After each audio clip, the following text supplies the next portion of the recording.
मेरठ के एक गुमनाम से गांव इकलौता से रातों रात शोहरत का सफर पारुल चौधरी के लिए आसान नहीं रहा है। वर्ल्ड चैंपियनशिप में नुमाइंदगी और फिर चीन के हांगझोउ में चल रहे एशियाड में 3000 मीटर स्टीपल चेज और फिर 5000 मीटर में गोल्ड हासिल करने वाली पारुल की जिंदगी का ये बेहतरीन लम्हा है और इन जीतों ने उनके ख्वाब बड़े कर दिए हैं।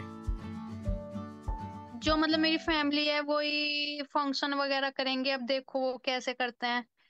तो अभी मैं 6 को यहाँ से मतलब कि जाऊंगी, 6 को हमारी टिकट है, फिर उसके बाद देखते हैं जी। आपके मन में और कोई ख्वाहिश है, यहाँ से कुछ लेके जा रही हैं फैमिली के लिए? हाँ किसी जी, मैं अपनी फैमिली के लिए 2 मेडल लेके जा रही हूँ, अपने इंडिया के लिए 2 मेडल लेके जा रही हूँ। अगर हम 900 या 902 या 91 भी हम अगर दौड़ते हैं तो हम हाँ ओलंपिक में ब्रॉन्ज मेडल के लिए लड़ सकते हैं। और मुझे अभी मेरा टाइम 9:15 है, तो मुझे और बेस्ट करना है। और अभी मैं उसके लिए प्रिपेयर होंगी, थोड़ा रेस्ट लेके 10-15 दिन रेस्ट लेके फिर मैं ओलंपिक की तैयारी में लगूंगी। एथलेटिक्स में अनु रानी ने जैवलिन में इतिहास कायम किया है। ओलंपिक चैंपियन को मात देकर गोल्ड जीतने वाली अनु ने भारत में इस खेल को नीरज चोपड़ा की ही तरह अलग पहचान दी है। पारुल की तरह अनु रानी की शुरुआत भी मेरठ के ही एक गांव बहादुरपुर के खेतों से हुई। गन्ना फेंकते हुए उनके भाई ने उनके हाथों में जैवलिन थमाया और एशियाड ने उनके स्टारडम का सफर शुरू कर दिया। आप गांव से निकल के आते हो तो गांव से निकल के आने एक लड़की के लिए बहुत ही मतलब स्ट्रगल से भरा होता है, क्योंकि गांव में काफी मतलब जो सोच है लोगों की, वहाँ का जो माहौल है वो लड़कियों को बाहर नहीं निकलने देते। कपड़ा कुछ लोअर टी शर्ट भी पहनते हैं तो उस पे उंगली उठाई जाती है कि ऐसे कपड़े पहन रहे हैं।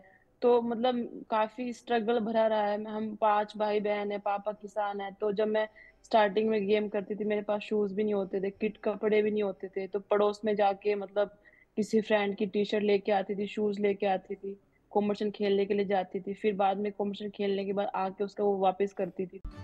कुछ ऐसी ही दिल को छू लेने वाली कहानी भोपाल की चैंपियन नेहा ठाकुर की भी है। सिर्फ 17 साल की नेहा की कहानी भोपाल के बड़ा तालाब से शुरू हुई और फिर चाइना सी में जाकर नेहा ने कामयाबी के झंडे गाड़ दिए। हाँ, थोड़ा डिफिकल्ट था पर मुझे कॉन्फिडेंस था मुझसे, मैंने सोचा हाँ मैं कर सकती हूँ। 24 साल की भोपाल की मनीषा कीर के पिता आज भी भोपाल में मछली बेचने का कारोबार करते हैं, इसलिए मनीषा के लिए ट्रैप शूटिंग का सफर कहीं ज्यादा मुश्किलों भरा रहा। दरअसल मनीषा और उनकी टीममेट प्रीति रजक, जिनके पिता ड्राई क्लीन की दुकान चलाते थे, और मशहूर ओलंपियन रणधीर सिंह की बेटी राजेश्वरी, तीनों का अलग ही संघर्ष रहा है।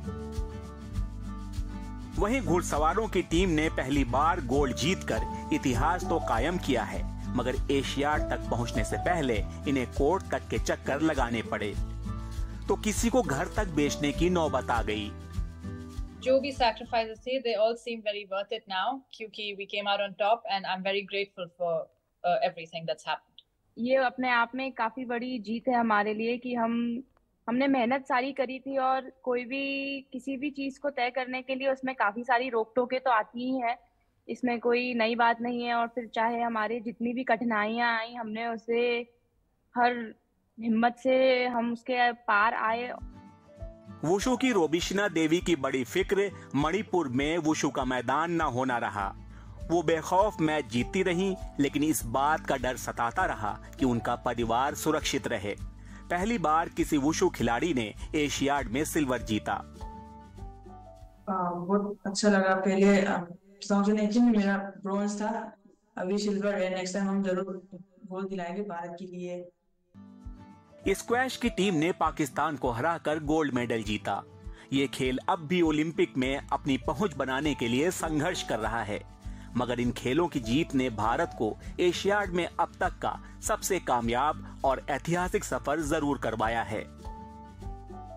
हमारी जो मेहनत हमने की है वो आज सफल हुई। ऑब्वियसली फाइनल में पाकिस्तान को हराना बड़ी बात है, क्योंकि उनका टीम भी बहुत ही तगड़ा था इस बार। पूरे हफ्ते उन्होंने बहुत ही अच्छा प्रदर्शन किया है और हमें पता था कि बहुत ही बड़ा एफर्ट लगाना पड़ेगा आज जीतने के लिए, और हम जस्ट खुश हैं कि आज हम वो एफर्ट दे पाए और भारत के लिए गोल्ड मेडल जीत पाए।